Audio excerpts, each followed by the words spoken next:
വഴിയില്ലാത്തത് മൂലം നെൽകൃഷി ചെയ്യാനാകാതെ ഒരു കൂട്ടം കർഷകർ. കൃഷിസ്ഥലത്തേക്ക് ഒരു പാലമെന്ന കർഷകരുടെ ആവശ്യം വർഷങ്ങളായി പരിഗണിക്കാതെ സർക്കാരും ഉദ്യോഗസ്ഥരും. വള്ളത്തോൾ നഗർ പഞ്ചായത്തിലെ പള്ളം പാടശേഖരത്തിലുള്ള 10ഓളം കർഷകരാണ് നെൽകൃഷി ചെയ്യാനാകാതെ വർഷങ്ങളായി ബുദ്ധിമുട്ട് അനുഭവിക്കുന്നത്. നേരത്തെ പാടശേഖരത്തിലേക്ക് കൃഷിക്കാവശ്യമായ സാമഗ്രികൾ കൊണ്ടുവരുന്നതിനും പോകുന്നതിനും റോഡുണ്ടായിരുന്നു. ഇരുവശവും സ്വകാര്യ വ്യക്തികൾ വീട് നിർമ്മിച്ചതോടെയാണ് കൃഷിസ്ഥലത്തേക്ക് വാഹനം ഇറങ്ങാൻ വഴിയില്ലാതായത്. ഒരു ഭാഗത്ത് പുഴയും മറ്റ് 3 ഭാഗങ്ങളിൽ പുഴയിലേക്ക് എത്തുന്ന തോടുമുള്ള സ്ഥലമാണിവിടം. കൃഷിസ്ഥലത്തേക്ക് കടക്കുന്നതിനു വേണ്ടി ഒരു നടപ്പാലം മാത്രമാണുള്ളത്.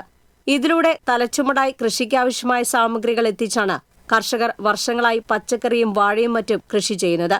നിലവിലെ നടപ്പാലം പോലും ഇടിഞ്ഞു വീഴാറായ അവസ്ഥയിലാണ്. ഈ നടപ്പാലം പുനർനിർമ്മിച്ച് കൃഷിസ്ഥലത്തേക്ക് ആവശ്യമായ വാഹന സൗകര്യം ഒരുക്കണമെന്നാണ് കൃഷിക്കാരുടെ ആവശ്യം. ഞങ്ങൾ സാധനങ്ങൾ എത്തിക്കണമെങ്കിൽ വളരെയധികം ബുദ്ധിമുട്ടിയിട്ടാണ് ഇവിടെ റോഡിലേക്ക് എത്തിക്കുന്നത്. മിനിസ്റ്റർക്കും പഞ്ചായത്തിനും കളക്ടർക്കും എല്ലാം ഞങ്ങൾ അപേക്ഷ കൊടുത്തിട്ടുണ്ടായിരുന്നു. പഞ്ചായത്തിൽ പണിയായെന്ന് പറഞ്ഞിട്ടുണ്ടായിരുന്നു. പഞ്ചായത്തിൽ ഇങ്ങനെ പണിയാന്ന് പറയുന്നില്ലാതെ പണിയുന്നില്ല.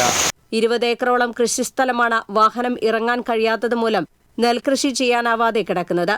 ഇതിൽ പലയിടങ്ങളും ഇപ്പോഴും തരിശായി കിടക്കുകയാണ്. 10 വർഷത്തിലേറെയായി പഞ്ചായത്തിലും മറ്റും ബന്ധപ്പെട്ട ഉദ്യോഗസ്ഥ തലത്തിലും കൃഷി ഓഫീസുകളും കർഷകർ കയറിയിറങ്ങിയിട്ടും യാതൊരു നടപടിയും ഉണ്ടായില്ല. 2 വർഷം മുൻപാണ് പഞ്ചായത്ത് കർഷകരുടെ പരാതി സ്വീകരിച്ചത്. എന്നാൽ നിലവിലെ നടപ്പാത പുനർനിർമ്മിക്കാൻ മാത്രമാണ് പഞ്ചായത്ത് ഫണ്ട് അനുവദിച്ചത്. അടുത്ത സാമ്പത്തിക വർഷത്തിലെങ്കിലും പുതിയ പാലത്തിനായി ഫണ്ട് വകയിരുത്തണമെന്നാണ് പഞ്ചായത്ത് അംഗം പറയുന്നത്. TCV news, Cheruthuruthy.